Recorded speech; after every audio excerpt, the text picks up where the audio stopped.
Hey YouTubers, welcome back. Thank What's you for going coming on? back, guys. Thank you if you're new to our channel. Thank you for coming. Thank you. Thank you for joining us if you have been here before and if you're following us on our journey. Again, y'all, we are 6 weeks into our journey. We are working through all of the business aspects of starting our business. Yep. And today we're going to bring you some fresh content. What we've learned this week, we're going to talk about acquiring products for your company and selling those products. Let's get started.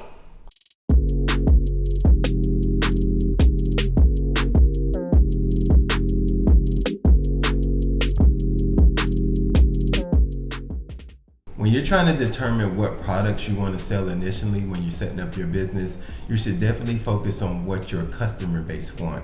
At the beginning, I know when we first started this journey 6 weeks ago, I thought I can sell everything. I wanted to sell everything from perfume to clothes to shoes, but at the end of the day, I'm not even established yet, so I don't really know what my customer base actually wants. So I really wanted to focus on apparel first, so I tried to focus on that. And that when we're talking about apparel, you can't be all over the place when you first start off as well.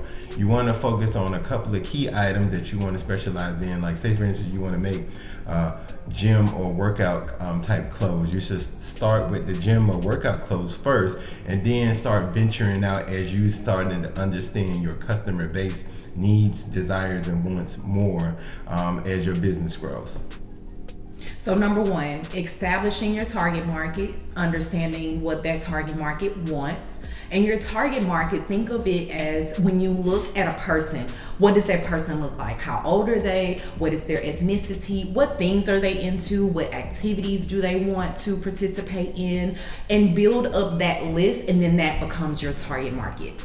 So at the beginning, just make sure that you work on your niche first. Whatever you really want to sell to your customer base and whatever you think that your customer base really want, focus on that first. Build your niche, and as you build customer loyalty and you build up your clientele and your customer base, then that's when you can start understanding what they want more and expanding your product series. So let's just kind of talk about what the difference is between your target market and your niche market. Just remember that your niche is what differentiates you from your competitors. Is your niche your quality? Is it cost efficiency? Is it the time that you ship? So on and so forth. It's gonna be the thing that separates you. Also, your apparel style, the designs that you come up with should be targeted around your customer lifestyle, the customer base that you're trying to focus on, their actual lifestyle. If they're beach goers, if they like to go to the gym, if they like to go to day parties, are they clubbers, all of that plays a role if they're going to be actually interested in your particular line or series that you come out with. Which is why it's extremely important to identify a list of characteristics that your target market actually represents. And we covered that in like our first or second video. Yeah. So go back to it and take a look at it. Absolutely. We already kind of covered determining your customer base and the listing of their attributes. Yep.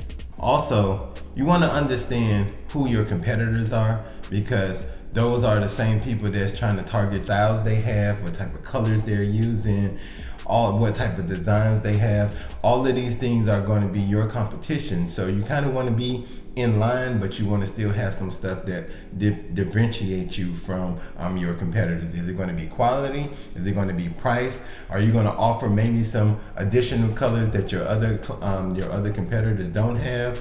Are you going to add some other features to your product that other ones don't have? So it's very important that you understand your competition, because it's going to help you determine what type of designs and what you need to sell to your customer base. Yeah, understanding that will definitely close the sale for you as it pertains to if a prospective consumer is actually looking to buy from you or buy from your competitor. That little small piece that you add to the product, that little small piece of quality, fast shipping, turnaround time, that can definitely be the determining factor on whether or not they buy your product or the competitor's product. One other thing that I want to just kind of point out here is that when we did our research on competitors, we chose 3 to 5 competitors, whether that competitor was a substitute competitor, direct competitor, or even an indirect competitor. One thing that I thought was extremely helpful for us is looking at the reviews for those competitors. What are consumers saying? The good feedback as well as the bad feedback. So what you want to try to do is take that good feedback, implement it into your plan, because it's actually something that your consumers enjoy about that competitor. And then the things that are bad, make sure that you correct them. You have a solution for the problems that your customers present before they even know they have the problem. And that is what is going to sell your product. That is what is going to make you successful above the competitor. Right. Think about when you go out to buy something, some type of clothing, right? You go look at reviews. That's very important. You go look at how fast you need it. Like, say for instance, you're about to go out of town and you waited to the last minute. Amazon you need something that's pretty quick. So timing, logistics is important. Depending on quality, some people is okay with wearing something 1 or 2 times because they just have it for a particular purpose. Right. But some people want to have stuff for a long time. Like, hey, I want this shirt. I'm tired of buying shirts that only last. That's 1 and done, 2 and done. So I want to buy something that lasts a little bit longer. So it all just depends. So you have to understand your competitors and just understand your customer base. Next, if you plan on having inventory, it always is good to start off with a limited amount of inventory first. And the reason I say that, it's always better to run out of inventory than to have mass quantities of inventory that you cannot sell. It's very, very important that you try to start off small, enough but small, because at the beginning you want to get feedback from your customers. You want to be able to sell items to your customer base. You want to be able to get back reviews. You want to get back ratings, and that would tell you how you need to refine your particular inventory from a quality standpoint, from a customer service standpoint. So always start off small first, enough but small. That way you won't be left with a lot of inventory that only you and your friends are going to wear because you might have. So thanks guys again for joining us. We're bringing you fresh content as we learn. If you like the content that we're bringing you, like, subscribe, comment. We definitely want to get your feedback of different topics that you may want to see in the future, because we are going to continue to bring you all of this information as we continue throughout our journey. Thank you for coming with us today. Yeah, I love it, and I actually enjoy this. I'm not a YouTube person. I don't have any social media, but I enjoy talking to you guys. So let's keep it going. Subscribe, like, do whatever you need to do. If you like us, it doesn't matter. Additionally, you need to always take in consideration shipping costs. Depending on where you're purchasing these bulk items from, if it's coming from overseas, if it's coming from the US, you still have to make sure you understand that, yeah, here's the price per item. Like, say for instance, you're buying a shirt and they're saying, oh, the shirt is only for $5.50. There's still going to be some freight costs that's going to be associated with that. So that need to be, in fact, factored into the overall price, determine your profit margin as well. Not only that, you got to take in consideration the time it takes for shipping. Remember, you're not the only person out there trying to sell products. They have hundreds and hundreds of different clientele that they're trying to fulfill orders for. So you may get your stuff within 30 days. It might take longer. It all just depends, especially when you're customizing things. So always take that in consideration when you're doing self-fulfillment. And that's a big thing, guys. Like the shipping costs, the time we weren't surprised, but I will honestly say the shipping costs, I completely had sticker shock. So you definitely want to be very involved and want to kind of have all of the details as it pertains to the shipping costs, because honestly, it can be the make or break thing in whether or not you're making a profit on, or even, making clear, breaking even on a product that you decide to sell. You got to think about it. I mean, normally when you go to purchase something, it could be $6-7 for shipping costs. Imagine if you're ordering hundreds of shirts at one time. Exactly. And think about what you think that costs. Exactly. And it all depends on the size, the weight. Yep. All of those factors play a role. It's very important. Freight cost is not cheap at all. I can tell you that right now. So make sure you all. factor that into your overall product and say, is this something that my customer base can afford or willing to purchase with the price of the point, shirt, plus freight, plus whatever else you got to put in there, plus your shipping cost to them. All of those things build up your price. And then you got to say, okay, am I going to make a profit off of this? Are they willing to buy this particular item at that price so that I can make a profit? Things to consider.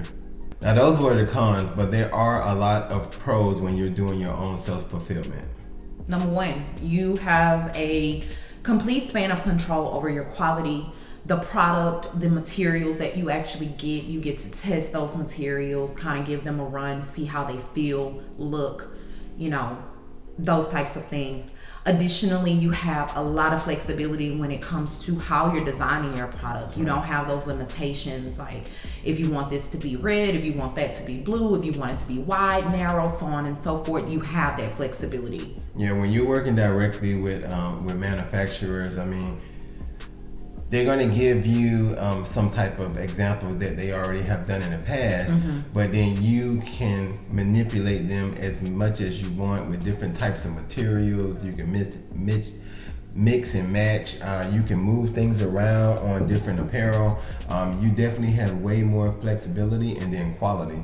Before you send that out to the customer, you're going to receive all of the inventory first. So you can do your own inspection, quality control inspections before it goes out to the customer, which is if one of your missions is to provide good quality, you definitely want to go with that method, because now you have total control over what gets sent out to your customer base. Additionally, you have to think about shipping time. Absolutely, you now have control over your shipping time to minimize delays and things of that nature because you're shipping direct. So that's a really big pro of doing your own self-fulfillment. Right, and when we're talking about shipping time, we're talking about the time it takes from when you ship it out to the customer, not from when we're receiving it from the manufacturer.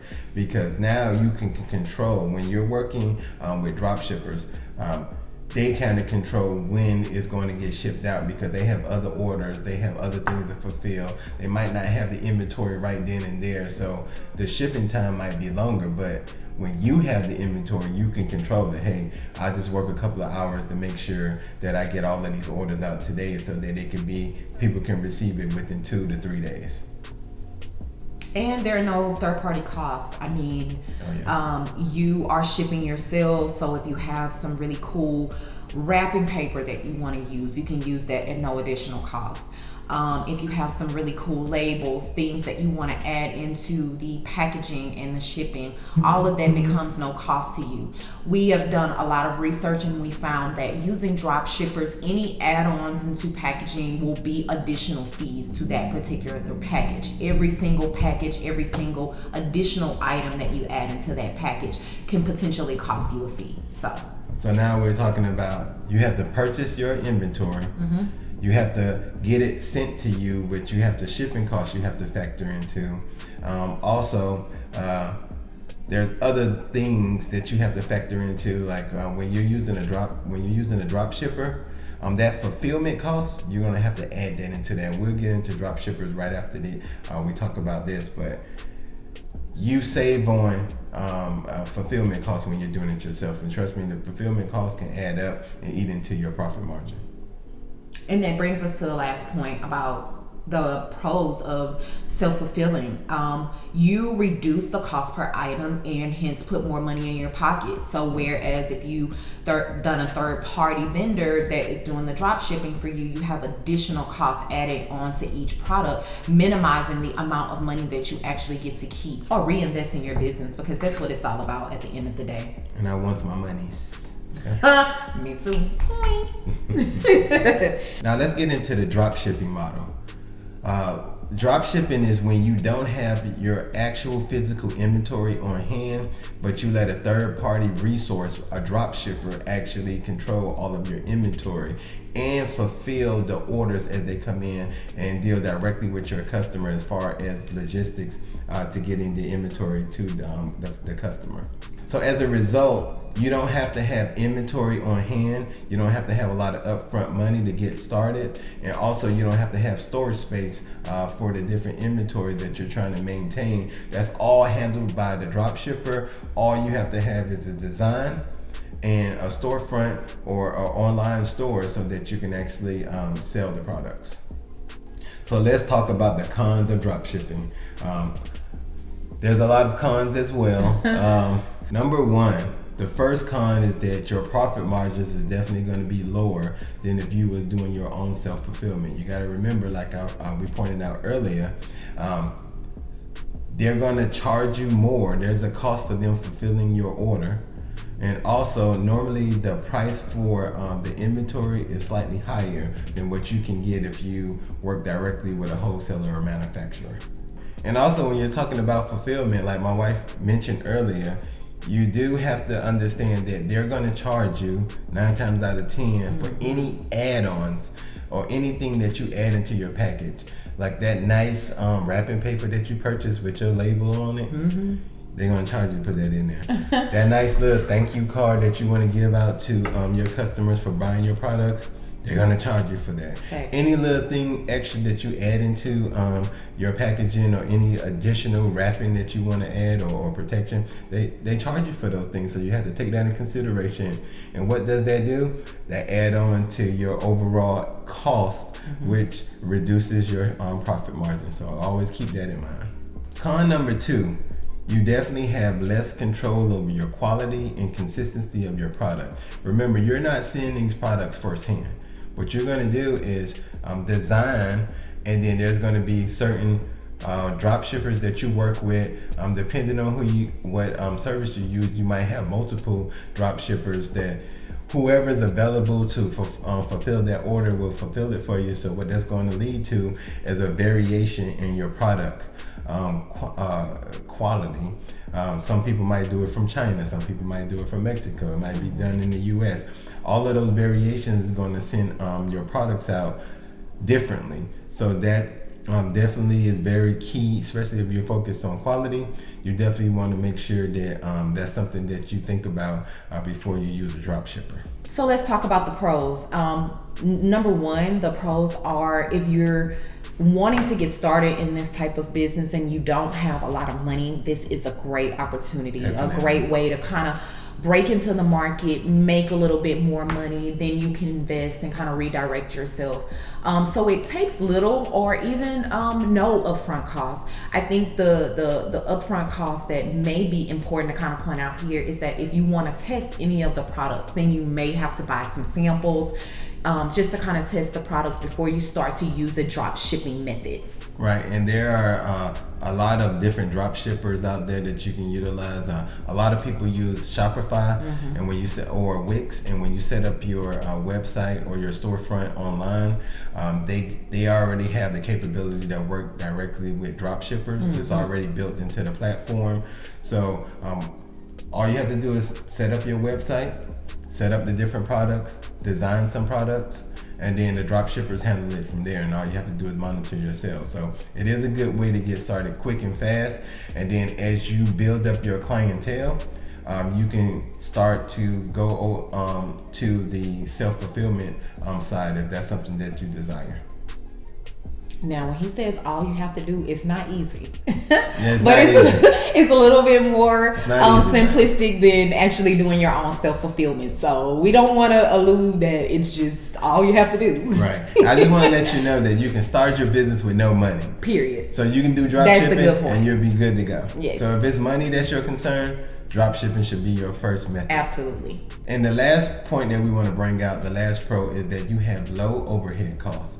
You don't have to worry about storing inventory. You don't have to worry about purchasing inventory. All you have to do is come up with the design, post the design on your website, and you're good to go. You're ready to rock and roll. Like I said, you probably want to buy samples up front so you can make sure, because a lot of times when you design things, the final product is not the color that you thought it was going to be, or the clarity of the design might not be exactly what you want. So you might have to kind of play with samples until you get it exactly like you want. But besides that, you should be ready to rock and roll.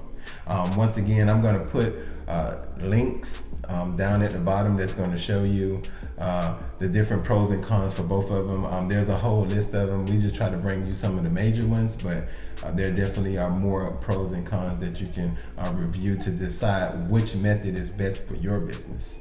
And think about this, guys. Don't be afraid to redirect. Maybe when you originally started your business plan, you were going to go into the model of self-fulfillment, or maybe you were going to go into the model of drop shipping, and you started to do more research, you started to get more information, and now you're unsure. Honestly, we found ourselves in that position. Yeah. We started with one method, and then we went out into the market. We done more research with competitors. We done some research with vendors, and honestly, we got some really, really good knowledge just from a local vendor. And I think it opened our eyes to a lot of the challenges with the original method that we decided upon. So I just want you guys to kind of think about this. Just don't be afraid to, challenge your original idea, because as you start to build this plan out, the original idea may not work. I mean, even though you may think, I want to make the most bang for my money, or I definitely want to bring home the most profit margin, but quite honestly, you have to think about what other things come into play, what other factors, the time, the quality, the lack of employees, X, Y, and Z, because all of that matters when you're determining if you want to self-fulfill or if you want to use a drop shipping method. Just go with the best option that makes sense for your business to start out. And that's right. Pray on it. That's what I want to say. That's what we do. Because at the beginning, I'm just going to tell you guys, I'm a person that feel like I can do everything. And when I'm doing the numbers, I want to have the best numbers as possible, the best income that I can receive. So I was going to do everything in-house. I can just tell you that right now. I wanted to be involved from beginning to end because I know. And then I started talking to people that's actually doing it. I was looking at some other YouTubes, and some people were like, hey, before you get started, talk to people that's already been doing this for a long time. They have great information to help you kind of refine your thinking and challenge what you're thinking. They already been through it. So you don't have to recreate the wheel. Go out and talk to people, email people, go locally. There's people. That's what we did. I went to a local vendor, and he was just telling me so much different information that was very helpful. I asked God, put people in my path that was going to help us out, and so that we can continue to grow and expand and make wise decisions. And that's what happened. And now, honestly, I have a combined method where I'm going to have a little bit of drop shipping on certain items, but then there's other items that I actually want to have more control around. Therefore, I'll be working direct, doing self-fulfillment with those, and still trying to work out the mechanics and all of that. But that was the best method that we thought was for us to go to. So don't be afraid to talk to others, and just like my wife said, your ideas are going to evolve. As you get more and more and more information. Your thinking is going to change. Everything is going to be different. So just let let everything just evolve like it should be. Okay. Thank you guys for joining us today. We hope that this particular episode was extremely helpful to you. We hope that this information was key and critical. And we are definitely going to be working to bring you more content. Again, we're on this journey with you guys. We want to help you learn the things that we've learned so you don't have to recreate the wheel. Like, subscribe, and share. And like the video. We'll see you guys next time. Time to go make that money.